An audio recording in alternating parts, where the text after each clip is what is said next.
नमस्कार दोस्तों, आप सभी का स्वागत है इस वीडियो में। इस वीडियो में हम बात करने वाले हैं mayor of Casterbridge chapter number 23 के बारे में। एंड यहाँ पर कुछ इंटरेस्टिंग चीज़ें होती हैं। पहली चीज़ ये होती है कि जो ल्यूसेटा है, शी इज़ एक्सपेक्टिंग माइकल हेंचर्ड, लेकिन वो माइकल हेंचर्ड नहीं होता है। वो कौन होता है? वो होता है फारफ्रे। और इससे पहले कि वो अपने कदम पीछे हटा देती, क्योंकि उसे लग तो रहा था कि कोई दूसरा हो सकता है, लेकिन वो एकदम खुशी से उसको ग्रीट करती है और उसको दिखता सामने तो कोई और है। और जैसे ही लुसेटा उसे देखती है, उसके कपड़ों को देखती है, उसके मैनरिज्म को देखती है, उसके जो आई थिंक इन कपड़ों के बारे में हम बता सकते हैं। लुसेटा की नज़र में फारफ्रे कैसा दिखता है, इसका इसका जो एक्सप्लेनेशन है, इसका जो वर्णन किया है, ये देखिए। He was years younger than the mayor of Casterbridge, fair, fresh and slenderly handsome. देखो भाई, ये उसकी खूबियां लुसेटा को दिखी है ना। इसके बाद वो देखते हैं कि उसने क्या क्या पहना है, आप पढ़ सकते हैं इसको। एंड ये सब देखने के बाद उस पर कुछ असर होता है, और उसके बाद वो सेंटेंस कहती है, oh I have made a mistake. ये वाला जो सेंटेंस है, oh I have made a mistake. अब ये जो विजिटर है, विजिटर का नाम तो बाद में बताते हैं, मैंने आपको पहले बता दिया है। The visitor on the country did not laugh half a wrinkle. अभी फारफ्रे यहां पर क्यों आया, मैं आपको बता देता हूं। फारफ्रे को तो माइकल हेंचर्ड ने पहले बोल दिया था कि मुझे कोई ऑब्जेक्शन नहीं है अगर आप मेरी बेटी के साथ डेटिंग करना चाहते हो, लव अफेयर करना चाहते हो। I don't care because she is not my daughter. अब इसलिए वो यहां पर आया because he wants to marry Elizabeth Jane, और उसको फायदा भी पहुंचा है पिछले कुछ दिनों से। आगे बढ़ते हैं। अब यहां पर यही बातें होती हैं। I am very sorry, I am came and inquired for Miss Henchard, they showed me up here. अब वो ये बता रहा है कि मुझे माफ़ कीजिएगा, मैं इसलिए यहाँ पर आया था क्योंकि मैं मिस हेंचर्ड को मिलने आया था, और मुझे ऊपर का रास्ता दिखाया गया, और इसलिए मैं यहाँ पर आ गया। ओके, फिर वो कहती कोई बात नहीं, कोई बात नहीं। हम्म, तो आगे बात होती है कि हम्म, अच्छा, अब ल्यूसेटा ने उसको देख लिया और ल्यूसेटा उससे आकर्षित हो गई। अब ल्यूसेटा क्या करेगी? उसको जाने नहीं देगी। वो कहेगी, आप बैठिए यहाँ पे, Miss Henchard will be here directly. मतलब मिस हेंचर्ड बस अभी आती हैं, आप बैठिए। लेकिन झूठ है। लुसेटा ने मिस हेंचर्ड को कहाँ भेज दिया है? म्यूजियम में। वो 3-4 घंटे तक नहीं आने वाली। लेकिन अगर वो ये बता देगी तो ये हैंडसम आदमी तो चला जाएगा। तो वो कहती है कि आप बैठिए, आने ही वाली है। तो यहां पर आप समझ गए हैं। इसके बाद अब उसके साथ वो फ्लर्ट करने लग जाती है।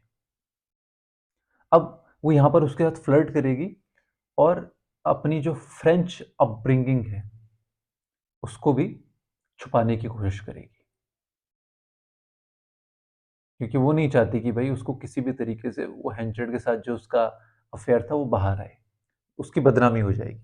उसके बाद हम्म, आ, ये बातें होती हैं। The fair today seems a large one, she said. ये देखिए, their eyes sought the busy scene without. Your numerous fairs and markets keep me interested. How many things I think of while I watch from here. अब वो उसको अपने ही रंगीले अंदाज में बता रही है कि जब मैं यहाँ से नीचे के बाजार को देखती हूँ तो मुझे बहुत कुछ दिखाई देता है। अब फारफे को समझ में नहीं आ रहा है कि क्या हो रहा है। शी इज़ ब्यूटीफुल, पर उनके बारे में उनके बीच ऐसी बातें चलती हैं। Do you look out often, he asked. Yes, very often. Do you look for any one you know? Why should she have answered as she did? I look as at a picture merely, but she went on, turning pleasantly to him. I may do so now. I may look for you. You are always there, are you not? I don't mean it seriously, but it is amusing to look for somebody one knows in a crowd, even if one does not want him. It takes off the terrible oppressiveness of being surrounded by a throng and having no point of junction with it through a single individual. अब वो सीधे flirt करते हुए कह रही है कि मैं आपको भी देख सकती हूँ, क्योंकि फिर वो ये भी कहती है कि I am being serious here. मतलब वो कह रही है कि I don't mean it seriously, but अगर मैं क्राउड में देखती हूँ और मुझे बहुत सारे चेहरे दिखते हैं और उनमें से एक चेहरा जाना पहचाना हो तो ठीक ही लगता है कि हाँ, इसको जानती हूँ। तो वो अपनी फ्लर्ट भी कर रही है और फ्लर्ट को छुपा भी रही है। Very very she is very smart. अब फारफ्रे बोलता है कि आप तो बड़ी लोनली हैं। कहती किसी को नहीं पता मैं कितनी लोनली हूँ। But you are very rich, they say. If so, I don't know how to enjoy my riches. I came to Casterbridge thinking I should like to live here. I wonder if I shall. वो कहता है कि आप तो rich हैं। वो लड़की कहती है कि मैं मुझे पता नहीं कि अपनी रिचेस को कैसे एंजॉय करूं। अब वो पूछता है कि where did you come from ma'am? The neighbourhood of Bath, या बाथ। बाथ एक जगह है, तो वहां से आ रखी है।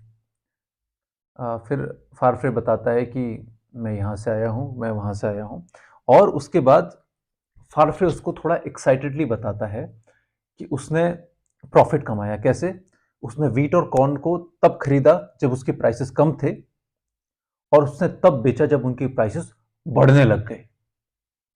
तो यहाँ पर ल्यूसेटा भी इंप्रेस हो जाती है, क्या बात है, लड़का हैंडसम है, जवान है, अच्छे कपड़े पहनता है, पैसे भी कमा रहा है, और हेंचर्ड जिसकी वो राह देख रही है उससे भी ज़्यादा हर चीज़ों में अच्छा है, बोलने चालने का भी अच्छा है। मतलब हर तरीके से परफेक्ट लग रहा है उसको। और उसके बाद वो कहती है कि आई एम वेयरिंग यू।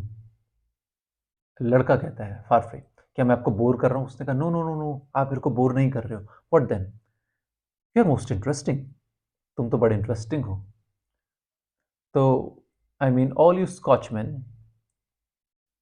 उसके बारे में कहती है कि कुछ लोग या तो ठंडे होते हैं या कुछ लोग गर्म होते हैं, पर आप में दोनों चीज़ें हैं। आप जितने गर्म मिजाजी हो उतने ज़्यादा आप संवेदनशील शांत भी हो। हालांकि ये तो मैंने बड़े ही प्यारे शब्दों में बताया, उसके शब्द कुछ ज़्यादा ही हॉट हैं। But how do you mean that? You are best to explain clearly ma'am. You are animated, then you are thinking of getting on. You are sad the next moment, then you are thinking of Scotland and friends. तो हार्फ्रे पूछता है कि what do you mean by I have both the temperatures. कहती है कि कभी तुम अपने प्रॉफिट के बारे में एनर्जी से बताते हो, फिर तुम्हें घर की याद आती है, फिर तुम थोड़े से उदास हो जाते हो। तो मैं देख रही हूँ कि तुम यू आर वेरी इंटरेस्टिंग। उसके बाद बातें होती रहती हैं। Let me tell you the important things. You are wishing your back again. अच्छा ठीक है। अब यहाँ पर एक इम्पॉर्टेंट चीज़ है कि वो it was a day of hiring. मतलब ये वो दिन था जब मार्केट में नए मजदूरों की हायरिंग हो रही है। तो वहां पर एक बूढ़ा आदमी था और एक उसका बेटा भी था। थोड़ा सा ध्यान से सुनिएगा। अब ये दोनों मजदूर थे, बाप भी मजदूर था, बेटा भी मजदूर था। लेकिन जो आदमी उनको हायर कर रहा था वो ये कह रहा था कि मैं बूढ़े, मतलब बाप को तो लूंगा ही, बेटे को भी लूंगा, मैं एक को अकेला नहीं लूंगा। लेकिन प्रॉब्लम ये हो गई थी, जो लड़का था उसकी प्रेमिका उसके घर पे थी और वो वहीं पर खड़ी वहीं रहती थी और उसके सामने खड़ी थी। तो दोनों एक दूसरे के साथ विदा ले रहे थे एक दूसरे से, क्योंकि अगर पिता को की हायरिंग हो रही है तो उसको भी पिता के साथ जाना पड़ेगा 35 मील दूर। मतलब उसको अपनी प्रेमिका जो उसके घर पे रहती है उसको छोड़ना पड़ेगा, मतलब गांव में रहती है उसको छोड़ना पड़ेगा। तो ये सीन ऊपर से ल्यूसेटा और फारफ्रे देख रहे थे। तो फारफ्रे जल्दी से जाता है, कहता है कि मैं इन दो प्यार करने वालों को जुदा नहीं होने दूंगा। तो फारफ्रे जाता है, जल्दी से उन दोनों को हायर कर लेता है ताकि उनको बाहर नहीं जाना पड़े। फादर एंड हिज सन को हायर कर लेता है। So son doesn't lose out on his lover by moving far away from the farm where she lives. ये देख सकते हैं कि वो लड़का बोल रहा था, I am sorry to leave you Ellie, said the young man with emotions, but you see I can't starve father and he is out of work at Lady Day. Lady Day मतलब hiring का day. It is only 35 miles. ठीक है, and अब हम थोड़ा आगे चलते हैं। देखिए मैं लाइन बाय लाइन इसलिए नहीं जा रहा हूँ क्योंकि वीडियो फिर लंबा हो जाएगा, एंड अगर आप चाहते हैं लाइन बाय लाइन पढ़ाऊँ मैं और वीडियो को और लंबा करूँ तो please write in the comment section. मैं बस उन्हीं लाइंस पे फोकस कर रहा हूँ जो आपके लिए बहुत इंपॉर्टेंट है। इट्स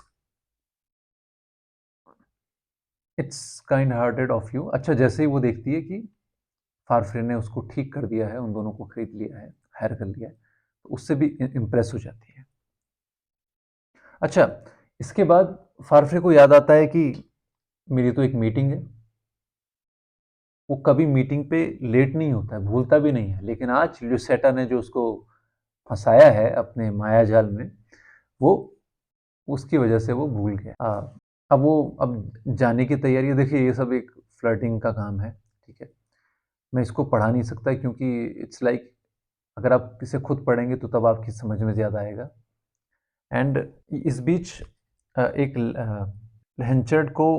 हेंचर्ड आ जाता है ल्यूसेटा को विजिट करने, लेकिन ऐसे नहीं आता है, उसको उसकी मेड आती है और मेड उसको कहती है कि माइकल हेंचर्ड इज हियर, और नॉक नॉक हो रहा है। वो कह रहे हैं कि जल्दी आओ मेरे से मिलने, मेरे पास टाइम नहीं है। ल्यूसेटा कहती है कि देखिए माइकल हेंचर्ड को बोलिए मेरा हेडेक हो रहा है, आज मैं बिजी हूँ, नहीं मिल पाऊंगी। क्यों? क्योंकि आज तो उसे फारफ्रे मिल गया है।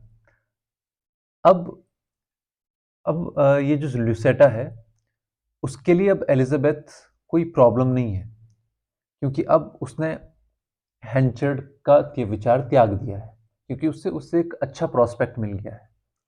अब एलिजाबेथ उसके लिए रास्ते का कांटा नहीं है, एक वॉच डॉग है। वॉच डॉग किसके लिए? क्योंकि अब माइकल हेंचर्ड, उसको पता है कि माइकल हेंचर्ड एलिजाबेथ जेन को पसंद नहीं करता, तो एलिजाबेथ जेन जब तक उसके घर में है तब तक माइकल हेंचर्ड नहीं आएगा। तो Elizabeth Jane as a watch dog to keep her father off, ये उसका एक आइडिया है। तो शी इज़ वेरी स्मार्ट। मैं आपको पढ़ा देता हूँ कि कहाँ पे लिखा हुआ है। Elizabeth as a watch dog to keep her father off, what an idea. तो अब यहाँ पर ल्यूसेटा के साथ दो इंपॉर्टेंट चीज़ें हुई हैं। माइकल हेंचर्ड अब उसके दिल से निकल चुका है, फारफ्रे ने उसके दिल में जगह बना ली है, और फारफ्रे के दिल में ल्यूसेटा ने भी जगह बना ली है। एलिजाबेथ जेन को अब उसको अपने घर में रखने में कोई दिक्कत नहीं है, क्योंकि जब तक एलिजाबेथ जेन उसके घर में रहेगी तब तक माइकल हेंचर्ड उसके घर में नहीं आएगा। तो this is what happens at chapter 23। Thank you very much.